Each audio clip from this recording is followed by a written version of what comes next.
6 பல்லு பூண்டு வந்து தட்டிட்டு 6 பல்லு பூண்டை வந்து தட்டிட்டு இதுலேயே சேர்த்துக்கலாம். அரைக்கீரையை நல்லா பொடிசாக நறுக்கிட்டு இது கூடவே வந்து ஒரு வெங்காயம், ஒரு தக்காளி, 4 காஷ்மீரி மிளகாய் சேர்த்துட்டு இதையே வந்துட்டு கொஞ்சம் சிறுபருப்பையும் சேர்த்து அரைக்கீரை கடையல் தான் இன்றைக்கி நம்ம பண்ண போகிறோம். அதுக்காக அரைக்கீரை வந்துட்டு எடுத்துக்கிட்டேன். நல்லா க்ளீன் பண்ணி எடுத்துகிட்டு அதை வந்துட்டு சிறுபருப்பு கூட சேர்த்து நம்ம வந்துட்டு கடையல் பண்ண போகிறோம். இது கூட வந்துட்டு ஒரு வெங்காயம், ஒரு தக்காளி, 2 காஷ்மீரி மிளகாயும் சேர்த்துருக்கேன். ஒரு 4-5 பல்லு பூண்டு சேர்த்து நல்லா ஒரு 4 விசில் போல் விட்டு எடுத்துக்கிட்டாச்சு. இப்போ பாருங்கள் நல்லா வெந்து வந்துருச்சு. இதை நல்லா கடைஞ்சிக்கலாம். இந்த வெயிலுக்கு பார்த்திங்கன்னா ரொம்ப குளிர்ச்சி, ரொம்ப சூப்பராக இருக்கும். நல்லது உடம்புக்கு இந்த மாதிரி நம்ம செஞ்சு சாப்பிட்றது. கீரை வகைகள் பார்த்திங்கன்னா அதிகமாகவே நம்ம வந்துட்டு எடுத்துக்கணும். இதில் வந்து துவரம்பருப்பும் சேர்த்து செய்யலாம். நான் சிறுபருப்பு வந்து கொஞ்சம் குளிர்ச்சிக்காக வேண்டி நான் வந்துட்டு சேர்த்துருக்கேன். நல்லா வந்துட்டு கடைஞ்சி எடுத்தாச்சு. இப்போ வந்து நம்ம தாளிப்பில் இதை வந்துட்டு ஊற்றிடலாம்.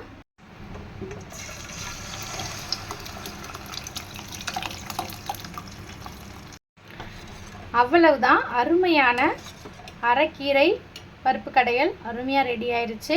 இது கூட ஒரு விஷயம் சொல்ல மறந்துட்டேன். புளி வந்துட்டு ஒரு சின்ன துண்டு மட்டும் சேர்த்து அப்படியே வேக வச்சுக்கோங்க, ரொம்ப நல்லாயிருக்கும்.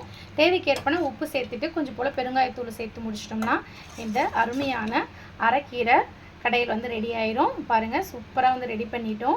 நீங்களும் வந்துட்டு ட்ரை பண்ணுங்கள். வீட்டில் வந்துட்டு இந்த மாதிரி வெயில் சீசனில் இந்த மாதிரி கீரை வகைகள் வந்து அதிகமாக வந்துட்டு சேர்த்து சமைச்சு கொடுங்க. வீட்டில் இருக்கிற பிள்ளைங்களுக்கும் ஆகட்டும், பெரியவங்களுக்கும் ஆகட்டும், நீங்களுமே வந்துட்டு இந்த மாதிரி ரெசிபிஸ் வந்து செஞ்சு சாப்பிடுங்க. ரொம்ப நல்லா டேஸ்ட்டாக இருக்கும். இதுக்கு தொட்டுக்க பார்த்தீங்கன்னா உருளைக்கிழங்கு மீல் மேக்கர் போட்டு ஒரு சூப்பரான ஒரு பொரியல் மாதிரி பண்ணியிருக்கேன். பார்த்தீங்களா, உருளைக்கிழங்கு மீல் மேக்கருமே வந்துட்டு இதில் சேர்த்துருக்கேன் நான். இது வந்து மீல் மேக்கர் இருந்துச்சுன்னா சாப்பிட்றதுக்கு பிள்ளைங்க வந்து ரொம்ப வந்து விருப்பப்பட்டு சாப்பிடுவாங்க. ஸோ அதனால தான் வந்துட்டு மீல் மேக்கர் வந்து சேர்க்குறது. இல்லைனா நார்மலாக உருளைக்கிழங்கு மட்டும் சேர்த்தாலே வந்துட்டு இதுக்கு சூப்பராக டேஸ்டியாக இருக்கும். மீல் மேக்கர் சேர்க்கும்போது இன்னும் நல்லா கொஞ்சம் எக்ஸ்ட்ரா வச்சு சாப்பிடுவாங்க குழந்தைங்க. கீரை கடையல் அப்படின்னாலே பார்த்திங்கன்னா இந்த உருளைக்கிழங்கு தான் வந்துட்டு ஆஃப்டர் அதை வந்துட்டு நம்ம சின்னதாக பொடிசாக நறுக்கி வந்து பொரியல் மாதிரியும் பண்ணலாம்.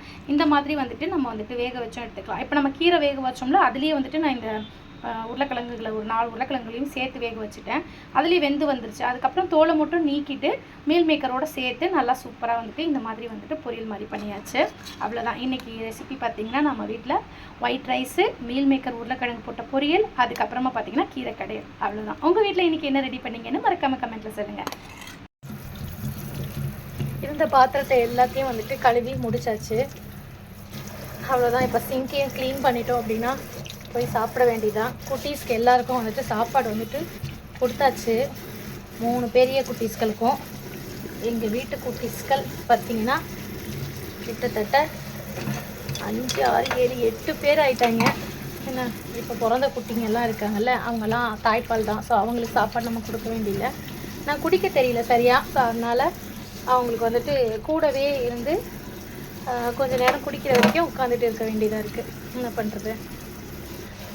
அதுக்கப்புறமா தான் நம்ம வந்துட்டு சாப்பிட்ணும். ஒரு வழியாக வந்துட்டு பாத்திரம் வளர்க்குற வேலை வந்துட்டு முடிஞ்சிருச்சு. இந்த ஜாரா வேற காலையிலேருந்து என்னன்னு தெரியல ஒரு மாதிரி வந்துட்டுருக்கா. ஏன்னா குட்டியில் வந்துட்டு இடம் மாற்ற போகிறாலாம் நான் வச்சுருக்கிற இடத்துல இருந்து. அதனால் இங்கிட்டும் அங்கிட்டும் பார்த்துக்கிட்டு இருக்கிறா. இப்போ ஃப்ரிட்ஜுக்கு ஓரத்தில் இடுக்கு இருக்குது, அந்த இடுக்கில் கொண்டு போய் பிள்ளைகளை வைக்கணும்னு சொல்கிறா. இங்கே பாருங்கள் அழகாக வந்துட்டு பிள்ளைங்க எல்லாம் வந்துட்டு படுத்துருக்காங்க. இங்கே கரெக்டாக இருக்குது. இந்த பொசிஷன் நல்லா பெருசாக இருக்குது. இடம் நல்லா நீட்டாக பண்ணி வச்சுருக்கேன். இப்போ தேவையில்லாமல் இவன் என்ன பண்ணுறான்னா அந்த குட்டிகளை தூக்கிக்கிட்டு ஃப்ரிட்ஜ் மேலே ஏறணும். அந்த இடுக்கில் இந்த இடுக்கு இருக்குல்ல, இந்த ஃப்ரிட்ஜோட இடுக்கு, இந்த இடுக்குக்குள்ளே போய்ட்டு வச்சுக்கணும், கீழே வைக்கணும் அப்படின்னு சொல்லிட்டு பண்ணிகிட்டு இருக்கா. காலையிலேருந்து எனக்கு வேலையே ஓடலை. இவன் இந்த மாதிரி தூக்கி தூக்கி விடுறா அந்த பிள்ளைங்களை. அந்த பிள்ளைங்களை கீழே விட்டுடி அந்த மாதிரிலாம் கொண்டு போய் வைக்க முடியாதுடின்னு சொல்லிக்கிட்டு இருக்கேன். அதனால் பாருங்கள் எப்படி பண்ணிக்கிட்டு இருக்கா. ஜாரம்மா இங்கே பாரு, இங்கே பாரு, அம்மா பாரு, இங்கே பாரு, அது அழகாக இருக்குது. அந்த இடம் சூப்பராக இருக்குது. உனக்கு நான் கொடுத்துருக்கிறத பாரு, சூப்பராக கொடுத்துருக்கேன். அம்மா போ, பிள்ளைங்கெல்லாம் தேடுறாங்க பாரு உன்னை, போ கீழே போய் உட்காருப்போ. அந்த இடம் நல்லா இருக்குது. யாரும் வந்து உன்னை டிஸ்டர்ப் பண்ண மாட்டாங்க சரியா. உன்னை யாரும் டிஸ்டர்ப் பண்ண மாட்டாங்க. யாரும் போகிறதும் கிடையாது. நானும் பாப்பா மட்டும்தான் கிட்டக்கு போகிறது, மற்ற யாருமே போக மாட்டாங்க. புதுசாக யாரையும் வந்து நான் அலோவ் பண்ணவும் இல்லை. ஏன்னா வந்துட்டு இப்போ குழந்தை குட்டி போட்டிருக்காளா, அது ஒரு மாதிரி ஆக போகிறான்னு சொல்லிட்டு இப்போதைக்கு பார்க்கறதுக்கு நான் அலோவும் பண்ணலை. ஏன்னா பயந்துருவா, குட்டிகளை வந்து யாராவது தூக்கிட்டு போயிடுவாங்க அப்படிலாம் நினைப்பாங்க இல்லையா. ஸோ அதனால் நான் வந்துட்டு அதுவும் அலோவ் பண்ணலை. அப்புறமாவும் பாருங்கள் அவள் எங்கிட்டாவது கிடைக்குமா இடம், எங்கேயாவது போய் வச்சிடலாமா அப்படின்ற மாதிரி பார்த்துட்ருக்கா. இந்த வேலையே எனக்கு கரெக்டாக இருக்குது. இவளை பார்த்துக்கிட்டே இருக்கேன் நான். பாப்பாவை குட்டி தூக்குறாமான்னு பாப்பா வந்துட்டு சத்தம் கொடுக்குறா. அப்புறம் திருப்பி வந்தால் பார்த்தா தூக்குறா. தூங்கிட்டு இருக்காங்கல்ல, வாயில் தூக்கிக்கிட்டு இங்கிட்ட அங்கிட்ட போகிறதுக்கு பார்க்குறா. அப்புறம் நான் சத்தம் கொடுத்தோடனே கீழே வச்சுட்டு படுத்துருந்தா. இப்போ வந்துட்டு இடம் தேடிக்கிட்டு இருக்கா. மேலே ஏறி பாருங்கள், சோஃபா மேலே ஏறி எங்கே வந்துட்டு இடம் கிடைக்கும் அப்படின்னு பார்த்துக்கிட்டு இருக்கா. ஓவன் மேலே ஏறலாமா, ஓடிஜி மேலே ஏறலாமா அப்படின்னு பார்த்துட்டு இருக்கா.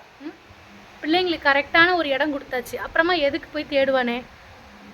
ஜாரா இங்கிட்டு வா. ஜாராம்மா ஏட்டி இங்கே வா. அங்கெல்லாம் போக முடியாது, இங்கே வா. வந்தியா ஜாரா? போ, பாப்பாலாம் தேடுறாங்க பாரு. போய் அங்கிட்டு போய் என்னன்னு பாரு. போதும் உனக்கு அந்த இடமே கரெக்டாக இருக்கும். போய் படு, போ அங்கிட்டு போ. பிள்ளைங்க கூட போய் இருப்போ. சொல்கிற பேச்சு கேட்கணும். போ, நல்ல பிள்ளைல, தங்க பிள்ளைல. போ இன்னும் கொஞ்ச நாள் அப்புறமா அவங்களே வளர்ந்துட்டு வெளியில் வந்துடுவாங்க. நீ என்கிட்ட தூக்கிட்டுலாம் ஓட வேண்டியது இருக்காது. ஆமாம், நல்ல பிள்ளையாக இருக்கணும். எதுக்கு போட்டு உடம்பு அலட்டிக்கிறே நீ? இங்கே வைக்கணும் அங்கே வைக்கணுன்ட்டு. அம்மா உன்னை சேஃப்டியாக தானே வச்சுருக்கேன். அப்புறம் என்ன, அது அவங்களுடைய பிஹேவியரே அப்படி தான். இந்த மாதிரி குட்டி போட்டாங்கன்னா ஒரு இடத்துக்கும் எடுத்துகிட்டு தூக்கிட்டு அலைவாங்க. அதே மாதிரி தான் இந்த எங்கள் வீட்டு ஜாராவும் பண்ணிக்கிட்டு இருக்கா. எங்கேயாவது தூக்கிட்டு போய் போட்டு எங்கேயாவது கொண்டு போய் போட்டுட்டா அந்த பிள்ளைங்கள எப்படி எடுக்க முடியும்? டஸ்ட் ஆகிடுவாங்க. நான் தினைக்கும் க்ளீன் பண்ணி வச்சுக்கிட்டு இருக்கேன். நான் க்ளீன் பண்ணுறது பார்த்தாம இந்த அம்மா வேறு க்ளீன் பண்ணிகிட்டே இருக்காங்க. பிள்ளைங்க சுத்தமாக இருக்காங்க. எதுக்கு இப்படி பண்ணுற நீனு? அழகாக இருக்காங்க, அங்கிட்டே சேஃபாக இருக்குது. ஃபேனும் போட்டு விட்ருக்கேன்னா நல்லா சேஃப்டியாக படுத்துட்ருக்காங்க. இவளுக்கு திடீர்னு கிறுக்கு பிடிச்சி போயிடுது. எங்கள் வீட்டு ஜாரா குட்டிக்கு திடீர்னு கிறுக்கு பிடிச்சிரும். திடீர்னு என்கிட்டாவது கூட்டிகிட்டு போகணுன்னு பார்ப்பா. இல்லை கிறுக்கு பிடிச்சி போயிடுது உனக்கு. கிறுக்காயிடுதா திடீர்னு கிறுக்காயிடுவியா நீ? பிள்ளைகளை சேஃப்டியாக தானே அம்மா வச்சுருக்கேன். நீ எதுக்கு இங்கிட்ட அங்கிட்ட தூக்கணும்னு நினைக்கிற? உன்னையும் போட்டு அலைச்சலாக்கிக்கிட்டு அந்த பிள்ளைகளையும் போட்டு அலைச்சலாக்கிக்கிட்டு தேவையில்லாத வேலை. எனக்கும் வேலை ஏற்ற வேலை. இவ கூடவே உட்காந்துக்கிட்டு இருக்கேன் காலையிலேருந்து. கம்முன்னு போய் படுத்து தூங்கு போ. அல்லான்னு பிள்ளைங்க கூட போயிட்டு படுத்து தூங்கு. ஓடுறியா? அம்மா கொண்டு போய் விட்டுட்டுமா உனிய? நீனே போறியா? பிள்ளைங்க எல்லாம் தூங்கிட்டு இருக்காங்க. நீனும் கொஞ்ச நேரம் படுத்து தூங்கு. காலையிலேருந்து அலைஞ்சு பாரு. உன் பின்னாடி நானும் அலைஞ்சு கத்தி எனக்கே தொண்டை தண்ணி வற்றி போச்சு. சூடாக ஒரு கப்பு காஃபி போட்டு தான் குடிக்கணும் நான் போயிட்டு. இப்போ கூட அலைஞ்சு கட்டைக்குட்டி படுத்து தூங்கு. ரெஸ்ட் எடுமா, சரியா? நல்ல பிள்ளை, தங்க பிள்ளை. இன்னும் என்னென்னலாம் செய்ய போகிறாலோ தெரியலங்க. வெயிட் பண்ணி பொறுத்திருந்து பார்ப்போம். காலையில் எனக்கு பொம்மிக்குட்டி வந்துட்டு பார்த்திங்கன்னா என் மக வந்துட்டு காஃபி போட்டு கொடுத்தா எந்திரிச்சதும். சரி குடிக்கலான்னு பார்த்தா இந்த ஜாராமா வந்துட்டு ரொம்ப என்னைய அப்படியே மென்டல் டார்ச்சர் பண்ணிட்டா. அந்த குட்டிகளை தூக்கிட்டு போய் அங்கே வைக்க போகிறேன் இங்கே வைக்க போகிறேன்னு தூக்கிக்கிட்டு இங்கிட்டு அங்கிட்ட அல்லாடிட்டே இருந்தா பாருங்கள். அதெல்லாம் நான் குடிக்கவே இல்லை அந்த காஃபியை. அவள் கூட மல்லுக்கட்டவே எனக்கு நேரம் கரெக்டாக இருந்துச்சு. அதனால் காஃபி குடிக்கவே இல்லை, அப்படியே வச்சுட்டு மூடி. இப்போ பாருங்கள் லஞ்ச் எல்லாம் முடிஞ்சிருச்சு. இப்போ தான் இந்த காஃபியை நான் சூடு பண்ணி குடிக்கவே போகிறேன். இப்போ பாருங்கள் சூடு பண்ணிவிட்டு கொஞ்சம் நேரம் கழித்து திருப்பியும் போய் சாரா குட்டி கூட உட்காந்துட்டு அவங்க குட்டிகள்லாம் கரெக்டாக பால் குடிக்கிறாங்களான்ட்டு செக் பண்ணணும். நான் அடுத்து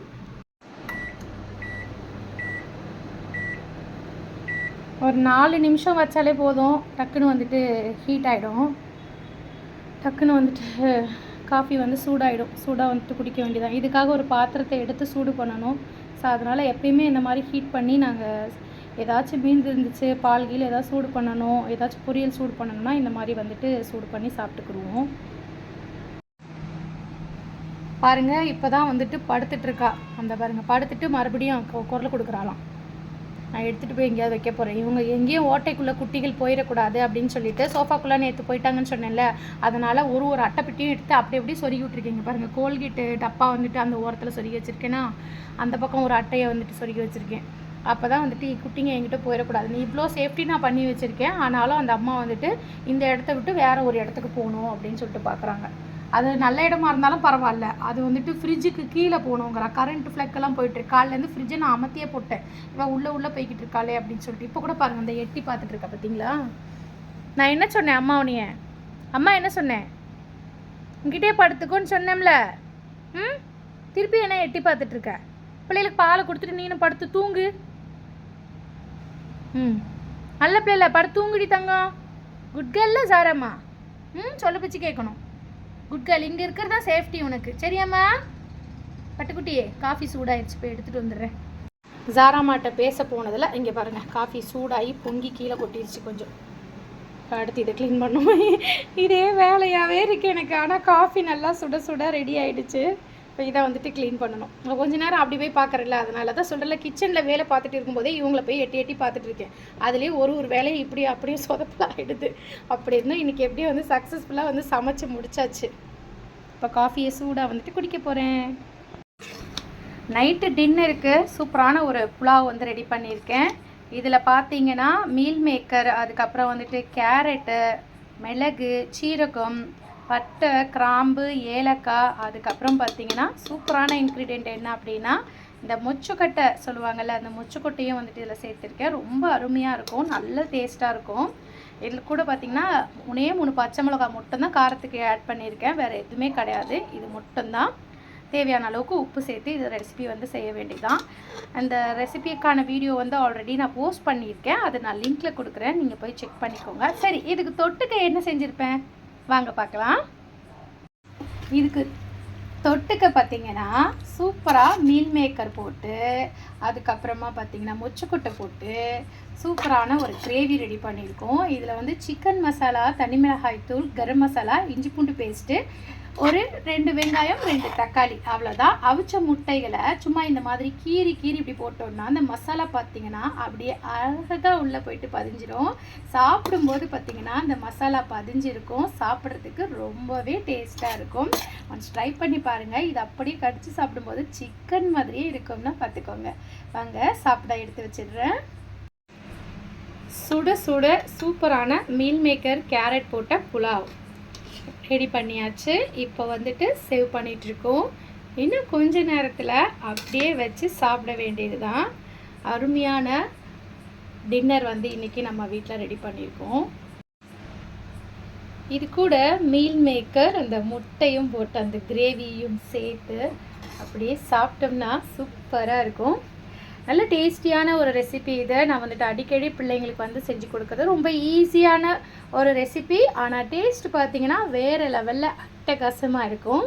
செம்ம டேஸ்டியாக இருக்கும். இது கூட லாஸ்ட்டாக ஃபைனலாக பார்த்திங்கன்னா கொஞ்சம் கீ வந்துட்டு நம்ம ஆட் பண்ணும் பொழுது வாசனை பார்த்திங்கன்னா வேறு லெவலில் இருக்கும். இப்போ இது வந்து பிரிக்கும் போது எனக்கு இந்த சிக்கன் பீஸையும் மட்டன் பீஸையும் பிரிக்கிற மாதிரி ஒரு ஃபீல் ஆகுது. இதில் வந்து மட்டன் மசாலாவையும் நீங்கள் சேர்த்துக்கலாம். நான் வந்து சிக்கன் மசாலா சேர்த்துருக்கேன் இல்லையா, ஸோ நீங்கள் வந்து மட்டன் மசாலா கூட சேர்த்து நீங்கள் பண்ணலாம். ரொம்பவே அருமையாக இருக்கும்.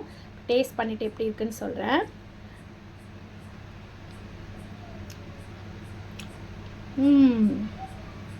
வேறு லெவல், செம்மையாக இருக்குங்க. கண்டிப்பாக வந்து ட்ரை பண்ணி பாருங்கள். லஞ்ச் பாக்ஸ்க்கு மறக்காமல் ட்ரை பண்ணி பாருங்கள்.